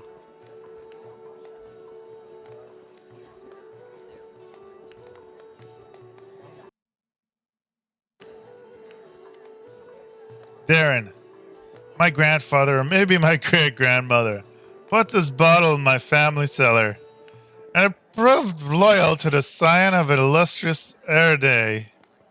Ha! Why didn't I bet you lose? My kindness and generosity truly knows no limits.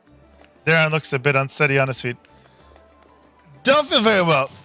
Hey, everyone, let's get back outside. I need to get some fresh air in my lungs.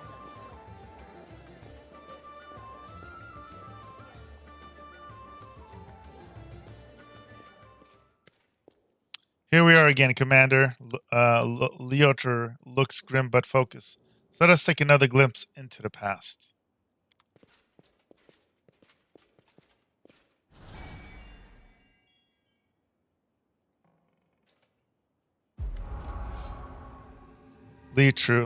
Lily, too. A ripple of laughter flows from the hall. It begins as a sweet, charming chuckle, but then turns into a rasping cackle that makes Darren huddle even deeper into his corner.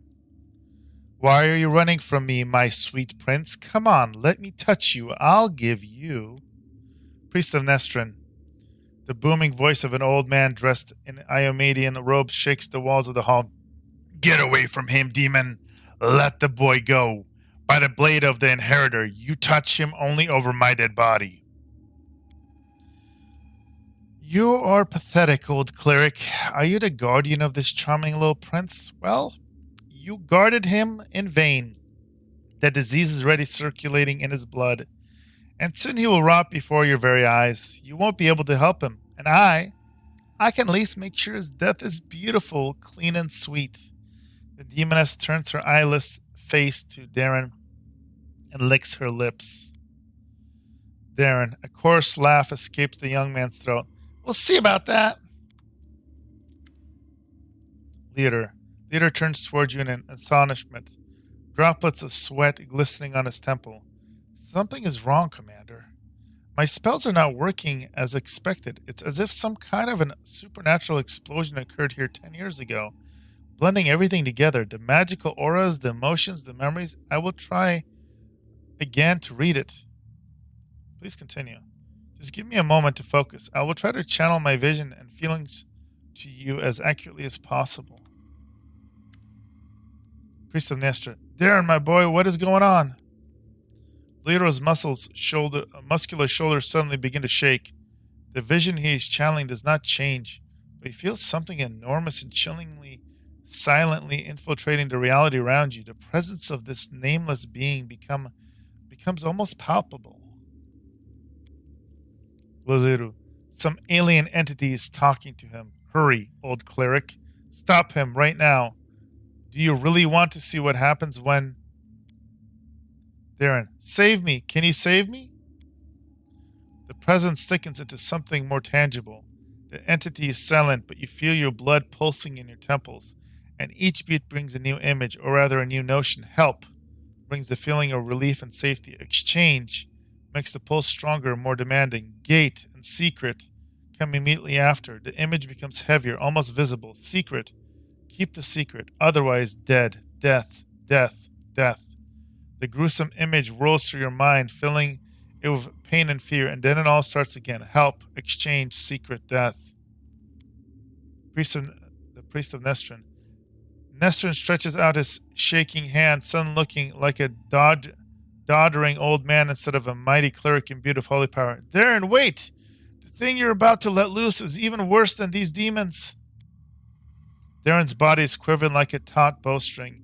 His eyes dart from the cleric to the demoness, who is frantically casting protective spells. Demon saints, I'm so fed up of all of you. Burn!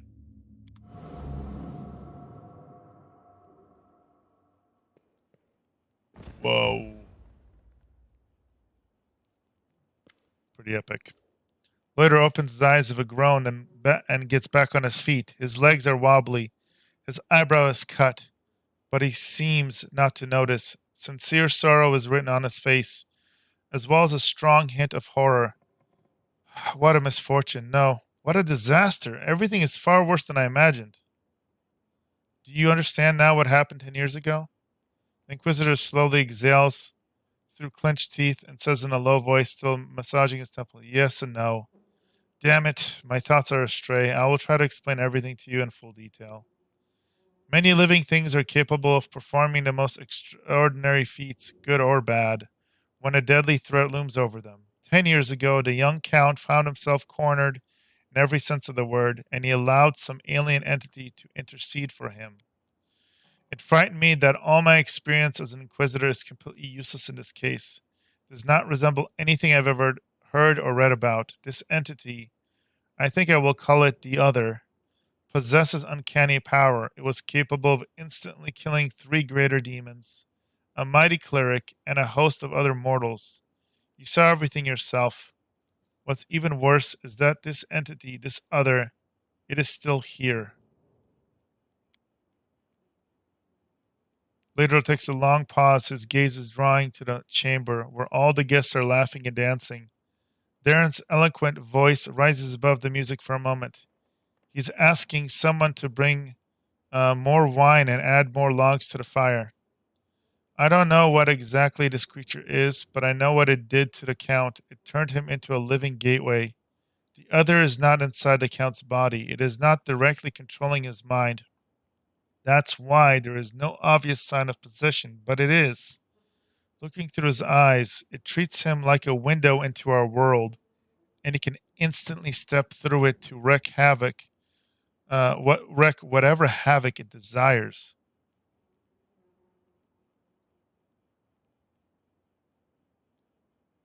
Guardsman, hey Guardsman Gaming, nice to see you. Blood Rage Asimir or Tiefling to cheese the game. In Pathfinder D&D, you either min-max or you RP. Yeah, basically. Right now, I'm RPing on this playthrough as best as I can, even though I'm finding the kind of evil characters a little bit more interesting. My Lich King playthrough is going to be a little bit more min-maxy, but it's still going to have RP. I don't think, maybe in the release I'll do some crazy max difficulty playthrough, like mono RPG, mono black RPG or whatever his name does. But I want to wait till they balance the game out. I don't want to like mega cheese the game. I'm enjoying the story way too much. Nice to see you though, Bud, once again. Let's see here. Oh man, this story is pretty deep here though. Could the other be the reason why my companions kept finding severed heads among their belongings back in Canabras? It seems very likely. I am almost certain you are right. People tend to lose their heads when they get too close to Count Arende anyway. Ha! I do apologize. That was inappropriate. Perhaps your gruesome findings are the heads of some cultists who tried to kidnap the Count during Canabra's slaughter, or perhaps they provoked the other in some other way. Does Daenerys know anything about this? Yes, of course he does. Did you hear what the other tried to convey to us? Help in exchange for a secret. Death. Death to those who know the truth. It wants to have an opportunity to use the Count as a gateway without anyone knowing. This is what made Darren deny that he remembered anything about the conclusion of the events at Heaven's Gate. Huh. So did the other kill everyone then? The disease was not to blame? Not everyone, just Nestrin, his paladins, and the few remaining guests. Damn it. I know this was the work of a mysterious, omnipotent entity, but it still stings. I was here 10 years ago and didn't check everything personally. Those who did failed to sense that something was wrong. No, I don't want to do anything. I like this bad character. We have to do something. Ugh. Yes, now I understand Father Nestrin's perfectly. I must make a crucial decision despite a dearth of information. The Inquisitor falls silent for a while, then he looks at you right in the eye. Commander, first and foremost, I must apologize to you. Second, I must ask you to keep the secret. What are you so sorry for? I apologize for dragging you into this mess. You see, the other, an entity of immense power, stated very clearly that it would kill anyone who found out the truth. Anyone who knows that the Count is actually its living gateway. I suppose the secret is currently known to 3 people in Golaran.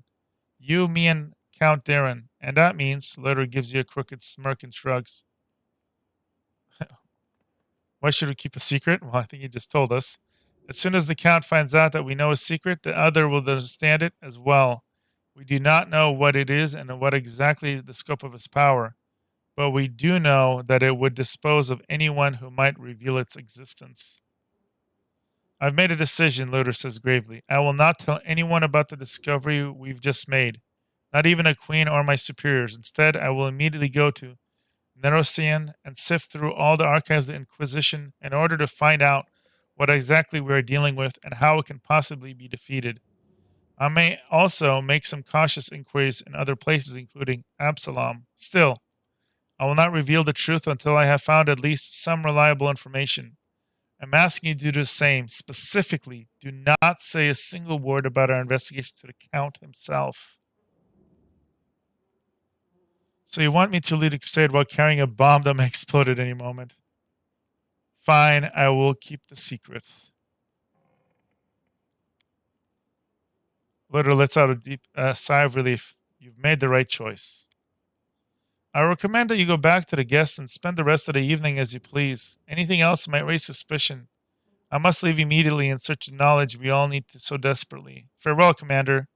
May the light of Iamade guide your path, and later Hawkblade will try to keep your path to triumph clear of any unwanted guests.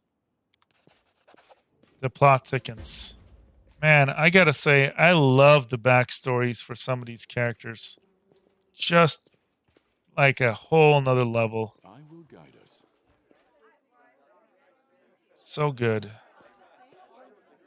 Let's see what we can do to finish off the night so we can move on. Tell me honestly, did you come here only to make sure I don't have any fun? Even at my own birthday party? That's funny.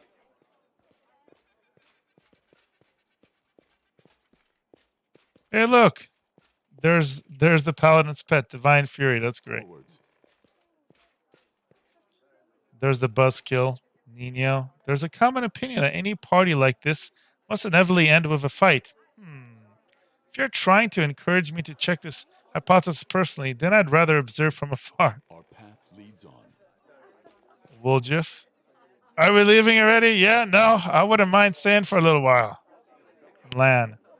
I've been watching our account and wondering if you imagine his head as a boiling pot, what kind of brew is bubbling inside?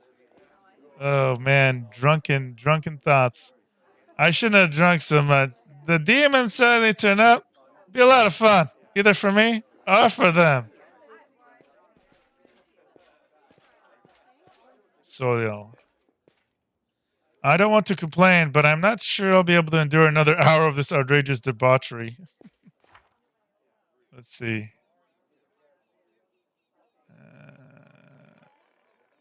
In pursuit of the past.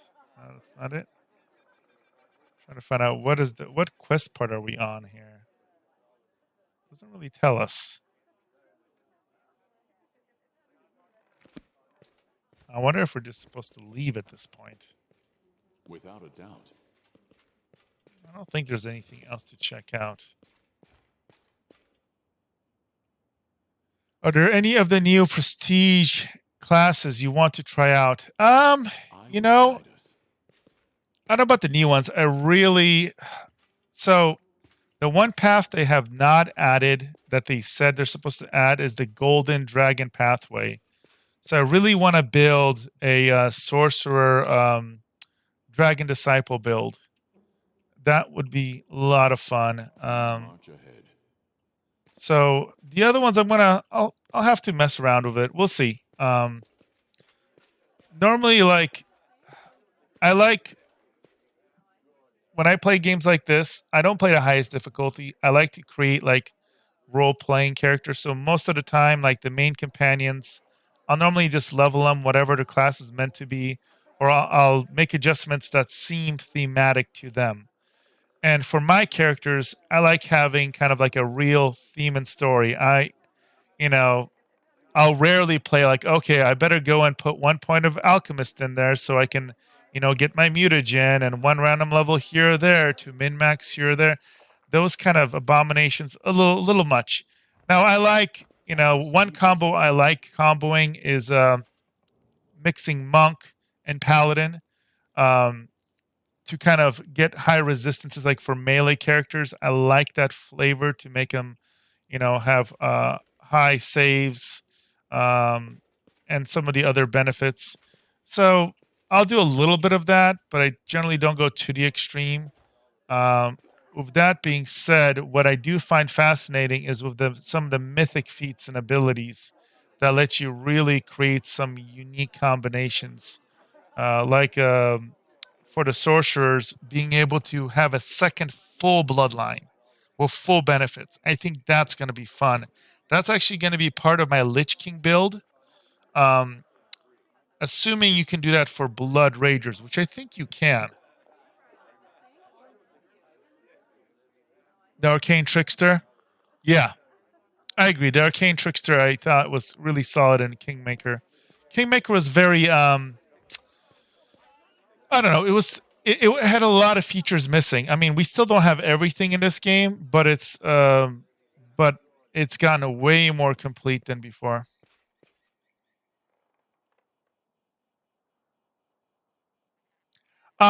That is a plan, Guardsman Gaming. A little bit later down the line. So to kind of give you an idea of what's coming up next, I'm going to be doing guides for all the spells. So I'm thinking I'm going to start with Witch. So I'm going to go over a video for 0 to 4th level spells and 5th to 9th.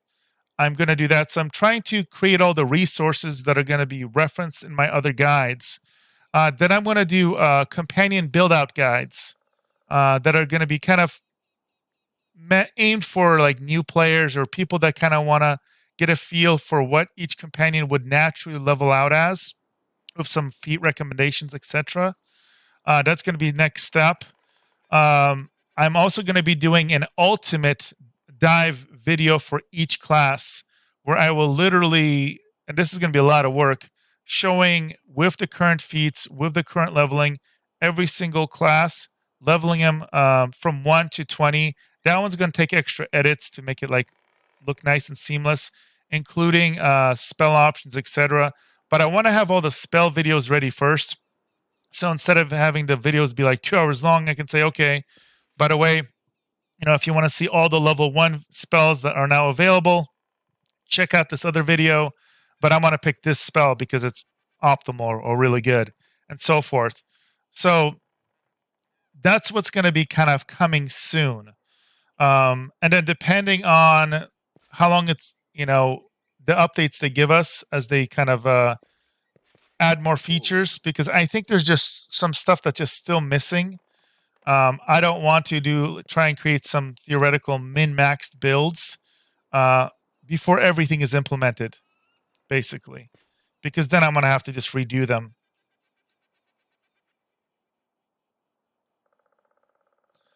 With that being said, I, as you've probably noticed, I listen to my viewers. So if there's a big outcry for something in the comments of my videos, I'll probably buckle. So, I'm here to Without a doubt, appease my viewers, but I feel like the direction I'm going is good. I don't think just about anybody else is willing to do that work right now. Any of the other content creators for this game. So I'm hoping that'll help me stand out and get a little bit, more of a following. I've only had this channel like a month and a half now, and obviously it's really tiny, but I'm hoping that if I double down on this game, it'll help me kind of, I'd like to reach 1,000 followers, sometime. How often do they update the game right now? It's been very sporadic. They don't make that many announcements. It's still a beta. And so they don't seem to have like a predictable schedule. And I think a lot of that still has to do with the COVID and stuff. So because it is in beta, they don't really have to be as upfront. It'd be different like if it was a early access, where they have to, they feel the pressure to communicate more. I think they're just kind of working on it behind closed doors. And again, they only went into beta about a month and a half ago. I mean, pretty much right when I started this channel. It was one of the reasons why I started the channel, because I felt like, I have something I can cover that I find really interesting. So we'll have to see on that. Okay, so I feel like that is a pretty good place to stop here, because we're going to be now moving towards Dresden coming up. I don't know if you guys saw, if you were here earlier, but my little legion is growing. I just got 22 more archers and 34 more footmen. They're going to meet up with the main legion, which is now, let's see, we got 81 plus 82 footmen, 20 clerics, and 20 archers. And the legion is level 2 now. So I've been going around and trying to mop up stuff. It's been going pretty well. So, yeah. So, guys, it's been a real pleasure. Thank you for coming. I feel like slowly but surely getting more people to come and watch. So I feel like I'm really happy I didn't give up when the first couple times I was literally just talking to myself. So please note, for those of you that come on here live and chat with me and ask questions, I absolutely adore it. Thank you so very much. I know it's late hours. maybe sometime later I'll be able to consistently commit to doing some earlier streams, but I do appreciate you guys here. I will be back tomorrow night, Thursday, 8:30 to 10:30 p.m. Pacific. So if you guys want to come and chat, ask questions. Also, again, feel free to throw out recommendations of where I'm playing. If you guys think I should answer in a certain direction, hey, throw it out there. My goal eventually is to have another following and do these playthroughs of this game or other games and kind of just do stuff what the audience wants. So feel free to throw it out there. I'm all for kind of having fun and interacting with you guys. So again, thank you again. And I will see you guys tomorrow. And those of you that are watching this on replay, this has been Leeroy with Leeroy Gaming, and I'll see you in the next video.